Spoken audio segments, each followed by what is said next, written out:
Сайн байцгаана уу? Трейлер хаусуугаас мэдчилж байна. 2025 онд гарсан сонирхолтой трейлер жанрын кинонуудыг энэ сар та бүхэндээ давчлан өргөж байгаа. Өнөөдөр Өмнөд Солонгосын Ядang The Snitch хэмээх экшн трейлер киног хүргэхээр бэлтлээ. Монголын ихэнх кино давчлал кино тайлбарын сувгууд Өмнөд Солонгосын бараг бүхэл киногоор бичлэг хийчихсэн байдаг тул манай сувг өмнө нь Солонгос киноноос зайлсхийж байсан боловч энэ удаад шинэ кино гэдэг утгаар нуу киног хүргэхээр бэлтлээ. Найруулагч Хван Бёнгукийн найруулсан киноны гол дүрүүдэд жүжигчин Кан Ханил, Ю Хэжин, Пак Хэжун нар тогложээ. Киноны эхэнд бид И Гансу хэмээх залуутай танилцсан. Тэрээр Солонгосын цагдаагийн газрын харт амих мансууруулах бодистой тэмцэх хэлцтэй хамтран ажилладаг, хууль бус харт амихны 8 ачид хэрэгэлдэг хүмүүсгээд бүгдийг нь үйлдэл дээр нь цагдаа нарт барьж өгөхөд тусалж мэдээлэл өгдөг, матачи ажил хийдэг, энэ ажилдаа гаршсан залуу. И Гансу 3 жилийн өмнө таксид явж байхдаа нэгэн үйлчлүүлэгчийн өгсөн бакусны шилтэй мансууруулах бодисыг витамин гэж бодоод юу ч бодлого тусгай ажиллагаа явуулж исэн цагдаа нарт баригдан огт харт амигчин биш хэрнээ харт амихны эргээр шоронд орж өрөөнийхөө овгоруудад дээрлэхүүлэн хэсэг зовгоч мөн хэн юу хийдэг хаашаа яадаг гэдгийг бүгдийг нь ажиж мэдэх болно. Тэр үед хамгийн захын дүүргийн олон тооны жижиг хэрэгүүд дээр ажилладаг бичиг цаасны ажилд дарагдсан прокурор Ку Гванхи гэгч И Гансугийн хэрэг дээр ажиллах үеэрээ түүнийг хилс эрэхт орсон гэдгийг ойлгож залууг хэр ой тогтоолт сайтай гэдгийг нь шалгаж байгаад харт амхины том хэрэгүүдийг илрүүлж салбартаа нэрд гарч албан тушаалын шатаар ахиж дээшлэхийн тулд И Гансутай тохиролцоо хийж үнэхээр хэрэгтэй мэдээлэл олж цуглуулж ирвэл ялыг нь хөнгөлөхөөр тохирдог. Ингээд үнэхээр хилс эрэгээр шоронд орсон И Гансу зөвшөөрч амбицтай прокурорын матаж туслах дүүн болон хувирна. Тэрээр шоронд өрөөнийхөө угрын хараанд өртөнгөө түүний талаар судлахын тулд овгорыг өмөрч эсрэг талын гаруудтай дэлб зодтолцсноор итгэлийг нь олж авах бөгөөд овгор нь харт амих бомбтор хил давуулан оруулж ирдэг гэмт бүлэглэлийн толгойлогч болохыг ойроос мэдэж дэрэгдэн суунгаа ярианаас нь хаана хизээ ямар харт амих яаж орж ирэх шоронгоос гадуур холбоотой хүмүүс зэрэг маш олон чухал баталгаатай мэдээллүүдийг прокурор Ку Гванхид өгч прокурорч ажлаа тултал нь хийснээр харт амихны томоохон бүлэглэлийг илрүүлэн баривчилж тушаал дэвшиж хотын төв рүү өгсөн офис томилогдох болно. Прокурорч амлснаа биелүүлж И Гансугийн ялыг хөнгөлж хөнгөн дэглэмтэй өөр шорон руу шилжүүлж ээж рүү нөхрийн мах илгээж И Гансуг амттай хоолоор дайлж арх унгаа баргал хуурай ахын дүүсийн бариллахтай болдог. Ийхүү хуурай ах дус хамтран ажилласаар 3 жил өнгөрч И Гансуч шоронгоос гарсан боловч матачи ажилдаа гарчсан тул прокурор ахтайгаа үргэлжлэн ажилласаар байдаг бол ах нь улмал дээшилж хотын төвд офислдог том прокурор болсон байх болно. И Гансу тушаал агсан ахтаа зипа асаагуур бэлгэлж хоёулаа хамт улам дээшлэнэ гэж хэлэнгээ ахин нэг харт амхины бүлэглэлийн тухай мэдээлэл олж авснаа хэлдэг. Тэдэнтэй зэрэгцээ цагдаагийн байгууллагын харт амх мансууруулах бодистой тэмцэх хэлтсийн мөрдөгч О Санжээч мөн өдөр шөнөгүй харт амхтай холбогдох хэрэгүүдээр ажиллах боловч илрүүлж баривчилтгийн даваан дээр л прокурор Ку Гванхи нэг алхмын урд яваад байгаад уурлаж бухимдах болно. Тэрээр Ямтэсу гэгч харт амхины 8 ачиг баривчлахын даваан дээр И Гансу дундуур нь гарчран Ямтэсуд тусалж байгаа мэтэр зам зааж явсаар сайн ах прокурор Ку Гванхи ахыхаа албаныхны яг гар дээр авч тушаадаг бөгөөд цагдаа нарт байхгүй Ямтэсуг баривчлах тушаал хэдийнэ прокурорын гарт байж байдаг. Энэ бүхнийг И Гансу прокурор ахыхаа төлөө найруулж хийх бөгөөд ах トゥ хамтдаа харт амхны 8 ачиг Ямтэсутэй тохиролцоо хийж мансууруулах бодистой холбоотой улам том тоглогчдын талаарх мэдээллийг авах болно. Яг энэ үед О Санжээ мөрдөгчийн мэдээлэгчээр ажиллахаар тохирсон залуухан жүжигчин бүсгүй Сүжин эрх мэдэлтнүүдийн хүүхдүүд мансууруулах бодис хэрэгжилж байгаа гэх үйлчлэгийн байршлын талаар мэдээлэл өгдөгч тэр үйлчлэгийг зохиож буй залуугийн тулгын шаардлагатаар өөрөө ч үйлчлэгт оролцохоор болдог. Гэтэл сайн ах トゥ хоёрын харт амхны 8 ачнаас авсан мэдээлэл мөрдөгчийн жүжигчин бүсгүйгээс авсан мэдээлэл нэг ижил байх бөгөөд И Гансу прокурор ахыхаа хамт тэрхүү зочид буудалд төрүүлэн ирж хэргийг баримтжуулахын тулд камертаа нүдний шил зөөж тухайн замбраагүй үйлчлэг рүү явж орон бүгдийг баримтжуулан авах үеэрээ өнөөх мэдээлэгч жүжигчин бүсгүй мансуурсан байхыг олж хардаг. Тэгээд прокурорын газрынхан бүх хүмүүсийг баривчлан авч явж байх үеэр О Санжээ мөрдөгчийн багийнхан хоцорч ирэн уурж бухимдахын зэрэгцээ мэдээлэгчийг нь хүртэл баривчлан авч явж байгааг харсан ч юу ч хийж чаддаггүй. Прокурор Ку Гванхи үйлчлэгийн зохион байгуулагчийг өөрөө авч явах үед мөрдөгч О Санжээ дурхуслаа илэрхийлж дайрахыг оролдох бол давхар И Гансу гарчирж элдэн үгээр хор шарыг нь малтчихад яваад өгдөг. Харин сайн ах Ку Гванхи энэ үеэр өөрийнхөө оффист нөгөө үйлчлэгийг зохиосон залууг сулж авахар ирсэн өмгөөлөгчтэй огтоор сэдвээр ярилцаад сууж байгааг И Гансу төсөөлдөггүй. Тэр залуу ерөнхийлөгчийн сонгуульд нэр дэвшиж байгаа Чо Санте гэгч улс төрийн нөлөө бүхий том хүний хүү байх бөгөөд энэ удаа тусалж чухал чамааг өшөө өндөр албан тушаалд аваачиг гэх зэрэгээр ярилцсан тохиролцож Улмаар Ку Гуанхи болоод өнгөрсөн үйл явдлын нотлох баримт буюу Иг Ансуугийн нүдний шилээрээ бичсэн бичлэгийг устгах ажлыг өнөөх харт амхны 8-чин Ёмтесүүд даатгах болно. Иг Ансууг юу ч мэдээгүй явж байхад Ёмтесүүд туслахын хамт ирж машинаар дайран мансууруулах бодис олон удаа өндөр тунгаар тарж 2 хөлийг нь шатаадаг. Дээр нь Ёмтесүүгийн хуурамч мэдүүлгээр мөрдөгч Оо Санжааг харт амхны 8-чнаас авилга авсан хэрэгээр буруутгаж түүнийг баривчилж хордог. Үүнээс 3 сарын дараа Иг Ансуу нэгэн нууц газар тарт амхнаас гарахаар зовж тарчилж байгаагаар кино үргэлжлэх бөгөөд өөрийн сэтгэл санаа биеийн хүчээр тэрээр энэ бүхнийг давж чаддгаас гадна шатсан 2 хөлөнд шийдгэрдэг. Харин үүнээс 7 сарын дараа мөрдөгч Оо Санжааг буруутгасан хэргийг нотлох баримт хангалтгүй гэж үзэн шүүхээс түүнийг гин бурууг тогтоож суулгагдах болно. Энэ үед ерөнхийлөгчийн сонгуул болохоос сарын өмнө нэр дэвшигч эцгийнхин талаар сөрөг мэдээлэл бичиж байгаа хэвлэлийн талаар өнөөх Чо Хун гэгч залуу хэдийнэ өндөр албан тушаалд очсон прокурор Ку Гуанхийг дуудуулан авчирч гомдолдог. Тухайн сонинд Чо Хуны өнгөрсөн жил харт амиг хэрэгжилж байгаад баригдсан зочид буудалдах үйлчлэгийн талаар бичсэн байх бөгөөд үүний учрыг олох хэд Ку Гуанхи тус сони эрхлэгчийг Чо Хуны эцгийн эсрэг сонгуульд өрсөлдөж байгаа нэр дэвшигчээс олон тэрбумын авилга авсан хэрэгт буруутгаж зайлуулъягээд Чо Хун нэгч мөн элдв янзын харт амхны 8-чид мансууруулах бодисоос хэсэг хугацаанд хол бай гэж зөвлөдөг.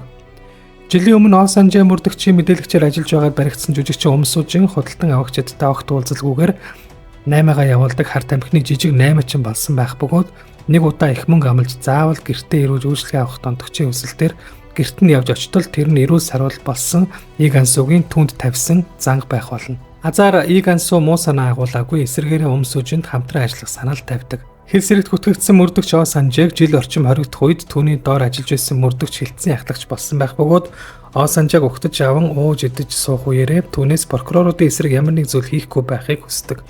Яг тэр үед Иг Ансуу мөрдөгч Оо Санжааг холоос дуудаж мөрдөгч жуурандаа түүн дээр гүйж очин тэд зодтолдох үед Иг Ансуу бит хоёрыг хоёуланг нь тонгорсон гэдгийг хэлж Өмсүүжинч мөн гарч ирэн тэр гурав караокед уулздаг. Бүсгүй харт амхны 8-чин болсноо хэлж Иг Ансуу түлэгдсэн хөлөө зөвлж Ёмтесүүгээс өшөөгөө авах уу гэх бол өнөөх үйлчлэгийг зохиосон залуу ерөнхийлөгчийн сонгуульд нэр дэвшиж байгаа Чо Сантигийн хүү Чо Хун болохыг бүсгүй мөрдөгчд илчилдэг. Буруу газараа буруу хүмүүсийн холбогдсон хэргийг илчлэхэд оролцсон мэдээлэгч тэнд байсан бүсгүй болон мөрдөгч нарын амийг хамихын тулд тэд энэ бүх зүйлийг бидэнд хийсэн гэдгийг хэлэхэд мөрдөгч Оо Санжаа тэгээд яаж тэднийг буулгаж авах вүлээ гэж асуухад Иг Ансуу тухайн үеийн баримтчилгааны бичлэг Ёмтесүүд байгааг хэлж Ёмтесүүг Японоос харт амиг оруулж ирж байгаа талаар ярин нэгд Ёмтесүүгээс бичлэгийг олж авах, хоёрт амралтын өдрөөр Чо Хуны усан онгоцон дээр зохион байгуулах гэж байгаа үйлчлэгийн талаар хэлж тэр үйлчлэгт Өмсүүжинийг оролцуулж Чо Хуныг харт амиг хэрэгжилж байгаа бичиж аван баримтжуулснаар харт амигны мафийн толгойлогч Ёмтесүү прокурор Ку Гуанхи нэр дэвшигчийн хүү Чо Хун нарыг буулгаж авахыг санал болгож мөрдөгч зөвшөөрснөөр тэд тохиролцох болно. Тэгээд тэд хоёр хуваагдаж Өмсүүжинийг усан онгоцны үйлчлэгт оруулахаар Иг Ансуугийн дүүг хамт явуулж мөрдөгч Оо Санжаа Иг Ансуу хоёр Ёмтесүүгийн хаана байгаа талаарх мэдээллийг олж аваад Иг Ансуу далайн гаралтай хүнс тээвэрлж буй ачааны машинд нуусан Ёмтесүүгийн харт амхийг авах ажлыг авах бол тэр хавийн ойролцоо хоолны газарт ирсэн Ёмтесүүг харсан мөрдөгч Оо Санжаа тийшээ явж орон түүнийг баривчлах үеэрээ туслахуудтай зодтолдох бол зүгтааж гадагш гарсан Ёмтесүү ачааны машинаас нь загаснууд газар тасгарсан байгааг харж улмаар Иг Ансууг олж тэд зодтолтон Иг Ансуу дийснээр түүнийг барьж хамар жипний дээр үлгэж люкер хоолойг нь боож байгаад бичлэгээ олж авах болно. Ингээд Ёмтесүүг барьж жилийн өмнөх бичлэгээ олж авсан тэдэнд сүүлчийн даалгавар буюу Чо Хуны харт амиг хэрэгжилж байгааг бичиж авах Өмсүүжиний ажил үлдэх ба Өмсүүжинч бичлэгийг амжилттай хийж илгээсний дараа манайхан төлөвлөсөн ажлаа эхлүүлж Эклипс эмээх тэрхүү усан онгоцон дээр харт амиг хэрэгжилж байгаа хэргийн талаар прокурорын газарт мэдэгдэж Оо Санжаа мөрдөгч Ёмтесүүг өөрийн хэлцээр аваачин тушаах болно. Харин прокурорын газарт ирсэн дээрх дуудлагын талаар мэдсэн Ку Гуанхи прокурор цаг алдалгүй Чо Хун руу залгаж мэдэгдээд бушуухан над усан онгоцноос бууж арил гэж хэлдэг. Тэр үед хэдийнэ Ку Гуанхигийн гаруул болсон цагдаагийн харт амигтай тэмцэх хэлсэн шин дарга түүн рүү залгаж Оо Санжаа Иг Ансуу хоёр хамтран ажиллаж байгаа бололтой. Тэд хилтэстээр Ёмтесүүг аваад ирлээ. Тэр хоёртой цуг бас өнгөрсөн жилийн эргээр баригдсан жүжигчин Өмсүүжин цуг байсан нь хяналтын камерын бичлэгт бичигдсэн байна гэж хэлнэ. Ингээд Ку Гуанхи прокурор мань гурыг хамтран ажиллаж байгааг мэдээд Өмсүүжиний талаар Чо Хун руу залгаж мэдэгдэх агшинд Өмсүүжи машиндаас сон хөдлөөд явдаг ба төлөвлөгөө нь бүтсэн Өмсүүжийн Иг Ансуу Оо Санжаа нар видео колл хийж энэ хоёр мөрдөгч Оо Санжаа жилийн өмнө Өмсүүжинийг хамгаалж чадаагүй даа уучлалт хүсч бүсгүйч зүгээр дээ гэж хэлж дуусаагүй байхдаа машинд дайруулдаг. Туслаараа хэмээн амьсгайтай байгаа Өмсүүжин дээр тусалж байгаа нэрэлээр ирсэн Чо Хуны явуулсан хүн утаснуудыг нь авангаа Өмсүүжиний амийг даран боож алах бол Ослын газар Доо Санжаа Ийг Ансуу нарыг ирэхэд хэдийнэ машин шатж байх болно. Ингээд аргаа барсан хоёр голын ирэг дээр сууж ярилцах үед Ийг Ансуу ингээд бүхнийг дуусгая, та Ямтай сүгээс өшөөгөө авч хүслээ гүйцээлээ гэхэд мөрдөгч түүнээс чи яах юм гэсэн асуултанд Ийг Ансуу би бичлэгийг сошиал тавьчихад энэ навшийн улсаас зайллаа гэдэг. Харин мөрдөгч түүнд тэгээд сужин танаа дүү хоёр дэмий өгсөн эргүү цаана байгаа энэ бүгдийг найруулсан ахлах прокуроруудыг илчлэе гэж хэлнэ. Прокурорын өгсөн мэдээллийн ачаар хэрэг толбогдохоос аврагдсан Чохон Ку Гуанхи прокурорыг гэртээ дуудуулан авчирч балархаа шахлаа гэд элдв хараал хэлж загнахад Ку Гуанхи прокурор түүнийг сонгуул болохоос өмнө элдв асуудалд орооцолдолгүй зүгээр бай гэж хэлээгүй билүү. Бүгд найрамдах Солонгос улсад прокурорууд ерөнхийлөгчийг бүтээж бас суудлаас нь унгааж чаддаг юм шиг нохон гөлөг минь. Гэхдээ би бүх зүйлийг цэвэрхэн янзалж цэвэрлэх болно гэж хэлээд гараад явтал утсанд нь жилийн өмнөх бичлэгээр чараас нь Ийг Ансуу залгаж дүнтэй уулзахаар тохирно. Хэлсэн газар нь Ку Гуанхи явж очиод эртний сайхан түүхтэй хуурай ах トゥ хоёр уулзаж прокурор бичлэгийг өгөхийг шаардсан. Ийг Ансуу өгөхгүй бол намайг яах юм? Алах уу гэхэд прокурор алсан чи яадаг юм? Чи намайг юу хийж чаддгийг харсан биз дээ гэвэл Ийг Ансуу за яах вэ? Тэгвэл миний юу хийхийг хараарай. Дараагийн удаа хоёулаа тамд уулзнаа гэж хэлээд явна. Тэгээд Ийг Ансуу Солонгосын харт амхны 8-аач эмэгтэйд Ямтай сүгийн нэг бодолтой харт амхийг өгч хятад руу явах зав бэлтгийг хүсэж үлдснийг нь Ку Гуанхи прокурорыг барьж өгснийхөө дараа өгье гэж хэлэх бол Ийг Ансууг бичлэгийн хамт хайж байгаа прокурор руу өнөөх харт амхны 8-аач эмэгтэй тал засан залгаж түүний байршлыг хэлж өгдөг.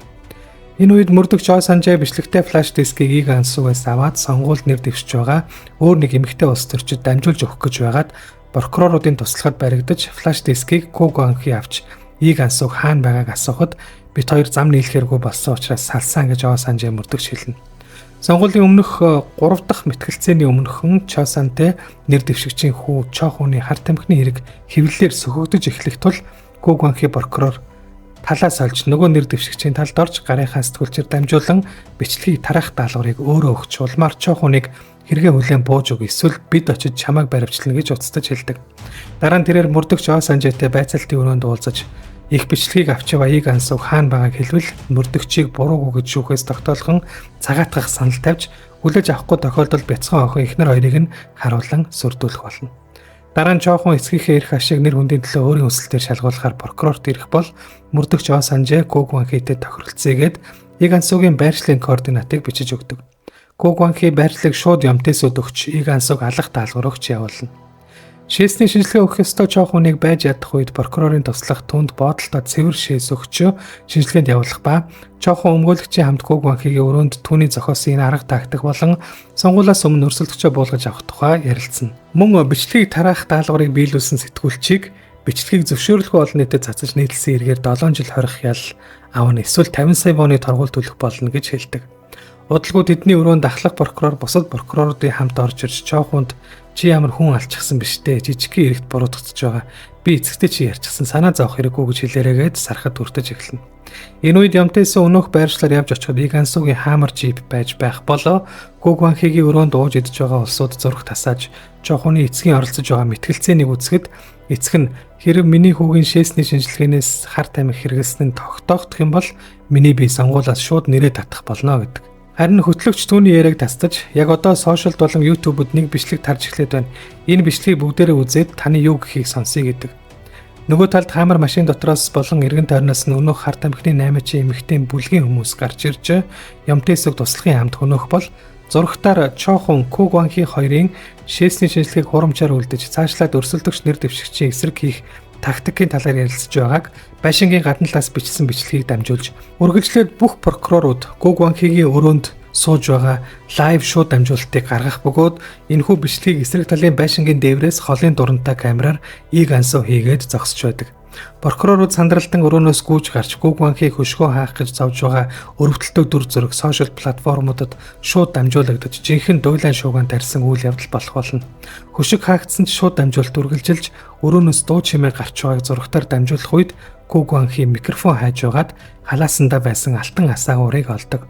Харин 8-аач авгааг Ку Гуанхи руу яриулах, Доо Санжаа мөрдөгчийг флаштай баригдах, улмаар байцаалтын өрөөнд тохиролцоо хийхдээ тамхи татахыг хүсэж асаагуурыг нь яг ижлэхэн ирнэ микрофонтой асаагуураар солих гээд энэ бүхнийг Ийг Ансуу анханасаа төлөвлөсөн байдаг. Ку Гуанхи гарч гүйсээр Ийг Ансууг юмаа хураагаад дээврээс буух гэж байхад хурцрэн Навш минь намайг энэ хүртэл юу туулсныг чи мэдхүү гэж зохиогоход Иг Ансуу прокурор ахыгаа үүрч шидэд түүнийг дээвэр дээр орхин явах болно.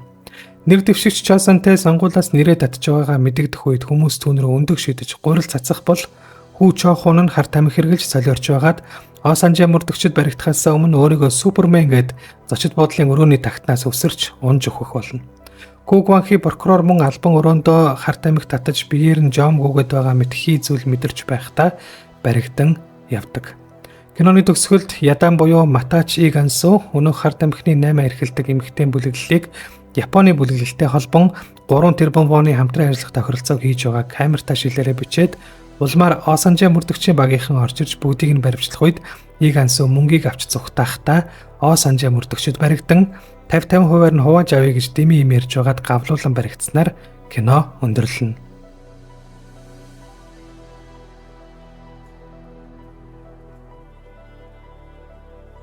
Киноны талаарх зарим сонирхолтой баримтуудыг дурдъя. Уг киноны нэр болох Ядан гэсэн үг нь Өмнөд Солонгост хар тамхины 8 хэрэглэгч худалдан авагч нарын талаар цагдаа хууль сахиулах байгууллагынд мэдээлэл өгч маттдаг хүмүүсийг нэрлэдэг гудамжны нэршил ачаа. Киноны найруулагч Хван Бёнгук хар тамхины хэргийг мөрдөх ажиллагаанд мэдээлэгч нар ямар өндөр үүрэг гүйцэтгэсэн талаарх сонин дээр гарсан мэдээ нийтлэлийг уншаад энэхүү киног хийх санаа түнд төрсөн ба хар тамхины эсрэг тэмцэх хэлтсийн цагдаа мөрдөгч мөн өмнө нь мэдээлэгчээр ажиллаж байсан 100 гаруй хүмүүстэй ярилцлага хийж маш их судалгаа явуулсны үр дүнд киногоо бүтээжээ. Тэрээр судалгаа хийж яваад хар тамхичин хэмээн андуурагдаж цагдаад баригдан шинжилгээ хүртэл өгч байсан байна. Киноны зураг авалт 2023 оны 7 сарын 15-нд эхэлж тухайн жилийнхээ 11 сард өндөрлж байсан бол кино театруудад 25 оны 4-р сарын 16-ны өдөр нэгдэж сарын дотор 3 сая тасалбар борлуулж олуулсан хэмжээнд 23 сая гаруй $, ашиг олж нэгэн үе 2025 оны Өмнөд Солонгосын хамгийн өндөр орлоготой киногоор нэрлэгдэж байсан бол 8 сарын 20-ны байдлаар $31 сая орлогоор Миний охин зомби хэмээх инэдмийн аимшигын кино жагсаалтыг тэргүүлж Ядан The Snitch кино 2-д жагсаж байна. Мөн төс кино ковидын цар тахлаас хойш Өмнөд Солонгосын хамгийн өндөр орлоготой киногоор нэрлэгдэжээ. Уг киноны уран бүтээлчид Өмнөд Солонгосын Гёнгийн Намбу мужийн цагдаагийн байгууллагатай хамтран ажиллаж хар тамхины эсрэг үндэсний хэмжээний кампанит ажлыг явуулсан бөгөөд киноны нээлтийн өмнө Солонгосын томоохон сүлжээ кино театруудад хар тамхины шинжилгээ сорилын багцуудыг тарааж кино эхлэхийн өмнө мансууруулах бодисын эсрэг суртал ухуулгын бичлэгийг гаргаж үзэгч олонд хүргэж байжээ. Түүнчлэн киноны дистрибьютор Plus M Entertainment компани үзэгчдэд сошиал хуудасуудаараа хязгаарлагдмал тоогоор гарсан киноны мерчендайзыг бэлгэлэх зэрэгээр мансууруулах бодисын эсрэг мэдээлэл өгсөн байна. Ядан The Snitch кино Өмнөд Солонгосын хар тамхи мансууруулах бодистой холбоотой гэмт хэргийн ертөнц үүний эсрэг тэмцэл прокурорын байгууллагын авилга зэргийг хурц өгүүлэмж болон entertainment байдлаар хослуулан харуулж мессежж хангалттай хүргэсэн гэх зэрэгээр шүүмжлэгчдийн зүгээс өндөр үнэлгээ авчээ. Эгүү та бүхэндээ өнөөдөр хар тамхи мансууруулах бодисын эсрэг тэмцэл эрх мэдэлтнүүдийн авилга хэл ахвал хууль сахиулах байгууллагын сайнтай муутай талыг харуулсан Өмнөд Солонгосын 2025 оны Ядан The Snitch хэмээх экшн триллер төрөл жанрын шинэ киног хүргэлээ. 7 хоногийн сүүлээр энэ онд гарсан өөр нэг солонгос киног хүргэх болно. Шүүмж болон магтаал ингээд олон комент бичиж үлдээж байгаа та бүхэнд баярлалаа. Нэг зүйлийг хэлэхэд манай сувг голцоо триллер төрөл жанрын уран сайхны киног зарим хэсэг үйл явдлыг нь хасаж тавчилж өргөдөг бөгөөд хэрвээ таалагдвал тухайн киног бүтнээр нь олж үзэхийг зөвлөдөг. Мөн дахин хэлэхэд үзэгч та баримтат бус уран сайхны киноны тавчлал үзэж байгаа гэдгээ санаарай. Биднийг дэмжиж манай сувгийг subscribe хийж шинэ бичлэг орох бүрт сануулдаг хонх товчийг мөн дараараа удахгүй шинэ бичлэгээр уулзъя.